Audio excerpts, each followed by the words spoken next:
What's going on, everybody? This is dkdynamite, and this morning we're going to be taking an early look at the new Gunfight experience, some Weekend 2 beta updates, and even more for Modern Warfare 3. Definitely stay tuned. But before we jump into that, be sure to hit that subscribe button down below, drop a like, and also as a reminder, we got plenty of brand new content going up over on dkdynamite.com, expanding on all the coverage you're seeing here on the channel, just in the form of articles on the website, and plenty of tweets going up every single hour over on Detonated's Twitter. There has been quite a bit going on when it comes to both MW2 and MW3, so I'm covering everything in the best way that I can across the channel and of course the website. But with that, I'll be live streaming in the next hour at the time of this video going up. Maybe I'm already live when you're watching this video, but I'll be giving away I think over 13 plus beta codes for Xbox and PC for those out there that want to take part in the early access period of the beta, lasting until the end of October 13th. Beginning on the 14th and for the remainder of Weekend 2, the beta will then be open for all platforms regardless of pre-order or even a beta code. Now, Call of Duty also went ahead and confirmed over on Twitter by clicking on a specific link which I have down below. They're giving away well over, I think, 10,000 beta codes if that tweet specifically gets 10,000 reposts or retweets, whatever you want to call them.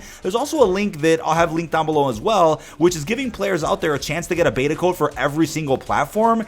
I'm not sure if that was intended or not, but it was a way for all of us out there to get some spare codes to go ahead and give away to some of our friends or random people out there on the internet. But with that, special thanks to the amazing team at Call of Duty and Activision for providing me with up to 10 codes to give away for you guys, for those out there that want to take part in the early access period on Xbox and PC. Again, if you're on PlayStation, you do not need a code to play on PS4 or PS5 for the entirety of Weekend 2. Now, Weekend 2 of the beta, of course, begins later today at 10 a.m. Pacific, 12 o'clock Central, which is 1 o'clock Eastern, and 6 p.m. UK, also 7 p.m. CEST. But in the background, I do have some exclusive gameplay from COD Next of Cutthroat, the brand new 3v3v3 experience, which is going to be available this weekend in the beta, and of course at launch for MW3. Now, prior to COD Next, I was assuming that this game mode would feature some exclusive maps that are built for 3v3v3, but when you think about it, 9 people is a fair amount, and that's why you actually get to play on the entirety of the 6v6 maps that are currently available in MW3. There aren't smaller maps or sections that are cut out just for this mode, and obviously Gunfight in the past was only, what, 2v2, 3v3 at most.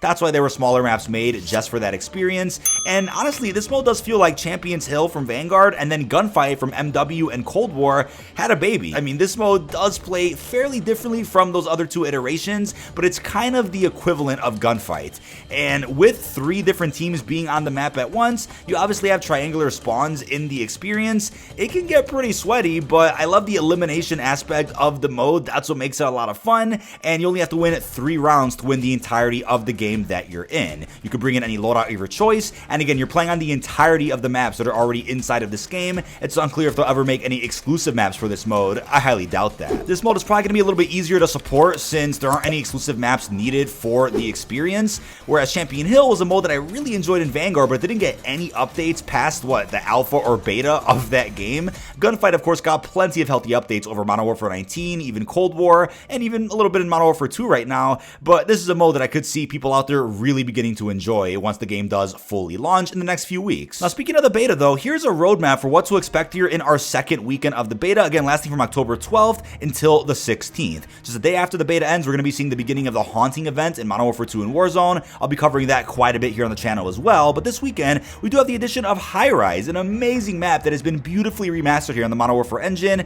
with the addition, of course, of Estate, Skid Row, and Rust, as well as Favela that were featured in Weekend 1 of the multiplayer beta. We also have the return of Pop-Off Power inside of Ground War. It's, of course, a point of interest from Urzikstan. We're also going to be seeing the Orlov military base added into Ground War, and apparently the Countdown map from COD 4 is featured inside of that point of interest. It's also in Urzikstan, so we'll be seeing a glimpse of Countdown through this Ground War map once that does release as of this weekend. Now, for those that were looking for Search and Destroy here in the beta, we're also going to be seeing that mode, which is fantastic, right? We don't have any round-based modes in the beta yet, but now that we have Weekend 2 with Cutthroat and S&D, we're finally going to be seeing that, right? Modern Warfare 2 last year did offer quite a few round-based modes during the beta. We had S&D, I think we had Knockout, and even Prisoner Rescue all available at once. Now, I'm glad that this is what the beta content is. There are still so many other maps that got beautifully remastered, which we'll be able to play day 1 of the game's release, November the 10th, and of course, plenty of other game modes that I'd rather them save for launch so that nobody out there gets too burned out during the beta window. But as a reminder from NVIDIA, don't forget to update to the latest NVIDIA GPU driver in order to prepare for the MW3 multiplayer beta on PC, and of course for the full launch of the game in the next couple of weeks. If you do not update your drivers, the game will either not run properly poorly or just won't run well at all. It just might not even open for you, so make sure you're up to date with your drivers. That's very important.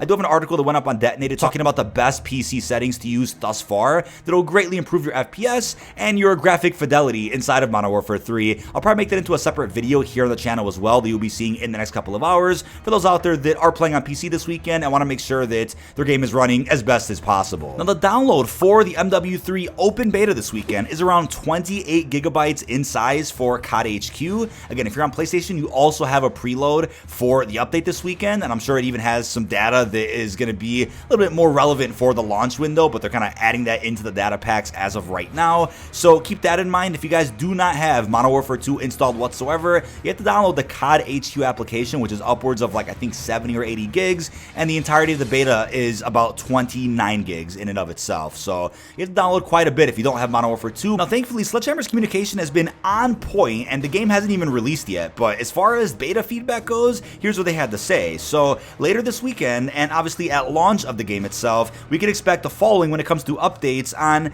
a lot of community concerns. So we have operator visibility, which certainly was an issue during weekend 1, slide timing, since there was a slight delay that people out there weren't too fond of, and then spawn selection. Spawns were a little hectic on maps like Estate and Favela specifically, so those will hopefully be improving here with weekend 2. Now, if I had to add anything in terms of features or gameplay improvements, I would certainly say a streak counter at the bottom of our screens is so important. I don't know how we had that in Modern Warfare 19 and even the beta of Modern Warfare 2 multiplayer, but then we just lost that feature throughout the entire life cycle of Modern Warfare 2 MP, and we don't have that feature in this game yet at all, so hopefully they add that in, because I think that helps a lot of people out there, including myself, know what streak they're on without having to worry about getting, multiples of 5 to then see that medal pop up. To know exactly what streak you're on almost at all times is super helpful, just to know how close you are to whatever the milestone is. And I also think wrappable streaks would be a fantastic addition to this game. Not sure why they've been really opposed to that over the last couple of years, but being able to wrap your streaks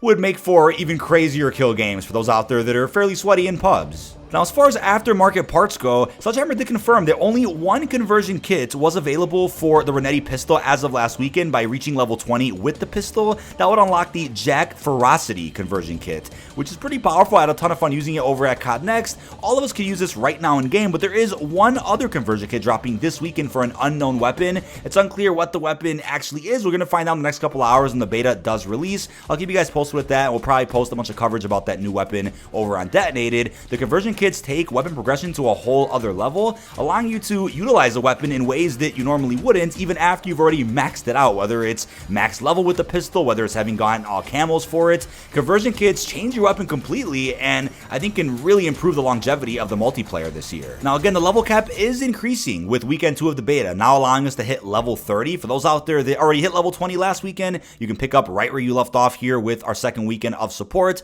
But for those out there that are like, wait, do the levels actually transfer over to the launch window of the game? They do not, right? Your rank will be reset for the launch window of Modern Warfare 3 on November the 10th. But now that we get level 30, we can get these additional rewards, as you can see here on the graphic, including a dummy operator skin. But I also want to say, because the download of Modern Warfare 3's beta has already gone live on PC, the floodgates are about to open, right? As the usual, data miners and leakers do download the data packs for MW3, they're going to be ripping through everything, and spoilers will inevitably be posted over on Twitter and Reddit when it comes to campaign, future multiplayer content, probably zombies. So beware of spoilers on any social media site. Be cautious, because the floodgates are opening as of today, and I have to be very careful with what I see, because I don't want to get spoiled on certain elements of Modern Warfare 3. So with that, I'll cover certain things lightly, but definitely not any story spoilers for any game mode. But I, of course, will be very careful with what ends up getting covered over on Detonated and here on the channel. But lastly, Sony did confirm that a PlayStation 5 Modern Warfare 3 console bundle is going to release on November the 10th alongside the game itself. Now, it's unclear what that console edition does look like. I don't think it's going to be a special skin on the PS5 that has a red MW3 logo or anything, but I think it's just going to be a bundle that comes with maybe the Vault edition or just the base version of the game, along with a basic PS5 console. I don't think it's any of the new PS5 consoles just got revealed recently. It's probably just the base PS5, whether it's disc or a digital version. I know recently they announced brand new PlayStation 5 models, one that's 30% smaller in volume with a 1 terabyte internal storage drive, and then that's going to cost around, I think, $500, whereas a digital edition is going to cost about $450, essentially the same price as what the PS5 started at, but there is a $79 disc drive that you can buy separately for digital edition, and the consoles do look pretty clean. I mean, they're similar to the originals, but still an improvement nonetheless. Again, I don't think any of these new additions are featured in the Modern Warfare 3 console bundle, but I'll keep you guys posted with that one. But that is about it. This has been dkdynamite. Leave your thoughts down below in the comment section. What are your thoughts on all of our brand new updates in regards to Beta Weekend 2 and the launch window for MW3? How are you feeling about our new Cutthroat 3v3v3 experience, plus everything else we discussed? Really hope you've enjoyed, and peace out, everybody.